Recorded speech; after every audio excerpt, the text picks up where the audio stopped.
Как да не е оплашен от мен човек? Прободения. От мен, чието падащи зъби и паднала надежда си правят пътечка през удобните ви седалки. От мен, този, когато някакви гаменчета имат причина да нападнат. Да се променя, за да ми се доверите? За да се промени човек, трябва да му се довериш преди да се е променил. А като не се е променил, може да предаде доверието ти.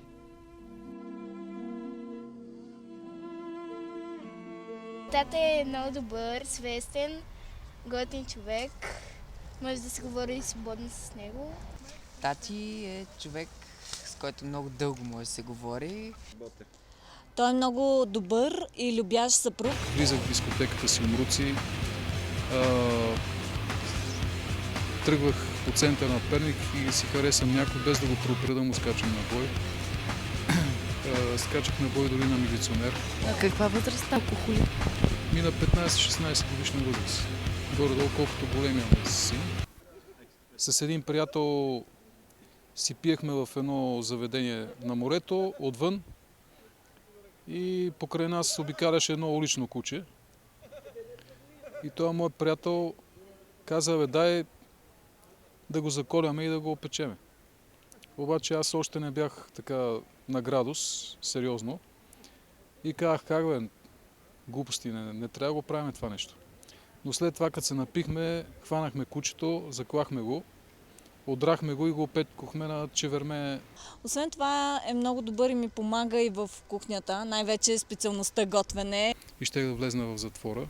Защо? По коя от всичките тези причини? Защото исках да хвърля една значка на Ленин. При един такъв случай един милиционер си изпразни пълнител на пистолета по мен. Раних много хора, не знам дали са живи. Как се почувства след такова напремеждие? Имаше ли желание за промяна? Плакал съм от яд, дори съм се опитвал да се самоубия. Това ми е 50-тия живот поне. 89-та на морето, като отидох, за 14 дена 4 пъти си бях загинал направо. И четвъртия път си спомням, не си спомням всичко, защото съм бил много пиян, но си спомням, че ме гонеха някакви да ме бият и аз прекусих едно дълбоко блато. Мисля, че човек, който е решил да излезне от тинята, който е зависим от наркотици, от алкохол, от други опиати, или иска да се промени, може и да не е зависим, но иска да преживее промяна на характера, на живота. Първото и най-важно нещо е решението. 100% решение, защото аз съм участвал в курсове за отказване от цигарите и съм помагал на зависими хора и на наркозависими алкохолици. Тези, които не се променят, са хората, които са взели решение да се променят, но то е 60-70% или примерно 95%. Но има някакъв процент, който се колебаят и не желаят. И те не успяват. Не малко от моите приятели, с които сме били години наред, не са живи. Те умряха млади, загинаха. Някои от тях бяха застреляни, други умряха от цироза, трети отидоха по затвора. Когато започнах промяната, по-големата част от хората около мен, приятели, съседи, не вярваха. Сега намирам щастието при Бога и другото щастие, което намерих най-много, това е когато се срещнах с Мария и когато се родиха децата.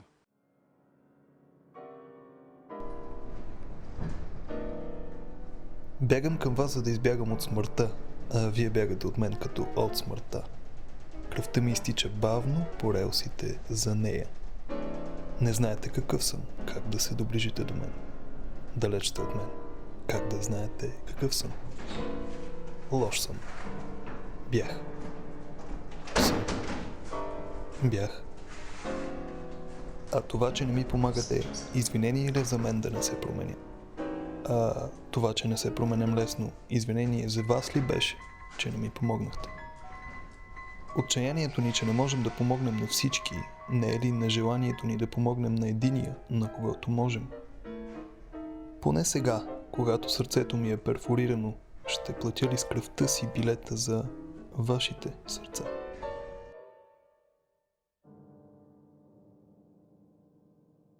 В 95-та година, когато аз бях взел повече бензодиазепини, за хората, които не го разбират, диазепан. И заспах в влак. Обаче, след като се събудих, този влак беше на една гара, която ми е непозната. И когато излязах от вагона, погледнах надписи, там беше Видин. След това слезах там и постъпих в токсикологията във Видин. Оттам се обадиха на баща ми в София и той дойде, застана пред кабинета и лекаря дойде и каза: баща ти е тук, иска да говори с тебе. И аз малко се стресирах, нали, чак толкова бързо да дойде в Видин. Дойде човека, влезе вътре, аз пак се стресирах така малко, как ще реагира. Той ме прегърна, разплака се и каза: искам да си те прибера. Баща ми каза, че ако искам да живея чист живот без наркотици, вратата на моя дом е отворена. Но ако искам да продължа да се дусам, просто той каза, че не иска да живее с мен под един покрив. Имал съм и много други пътешествия във Варна, в Созопол, си набавям наркотици. Тоест полета с летящото килимче е някакъв вид скитане. Да, но то лети хоризонтално, но не вертикално. То може да ме откара от тук до Пловдив или до Варна, но не може да ме издигне на по-високо духовно ниво. Не може да ме вдигне в щастие. Когато човек е зависим, единственият интерес, единственият приоритет му е наркотика и той не може да се интересува от нищо друго, което автоматично води до това, че той става асоциален и няма никаква перспектива за развитие където иде. Когато човек махне нещо от себе си, което му е харесвало, трябва да сложи нещо по-хубаво. Тоест теб те спасява вярата в Бог. Да. Бил ли си в затвора? Да. Взимал ли си друго в затвора? Възможно ли е това? Значи аз там не съм взимал, но е напълно възможно. То искаме изменение на закона, както е в Испания, Португалия и Италия. Искаме тези хора, които са в комуните, с дела, присъдата да им бъде да си останат в комуните. А тези, които не са комуните, а им предстои затвор за леко престъпление, подчертавам, не за тежки, съда да позволи тези хора да отидат в комуна вместо в затвора, защото в комуната те наистина ще могат да си променят живота, а в затвора не мисля, че на такова място човек ще може да се промени. 35 неща са вписани в досиета ти. Съжаляваш ли за тях? Значи аз съжалявам единствено за това, че съм причинил болка на хора, които не заслужават. Наркоман, престъпник, анорексичка, побойник, клошар, проститутка, луд. Сочим онези с откритите белези, за да скрием собствените си. Сочим излезлите от релси, за да ни бъде удобно в собствения ни коловоз. Аз качих се в този трамвай, защото ми казаха, че пътувал към доброто. Аз бях по релсите на влакчето за ада, дори да се движих в обратната посока.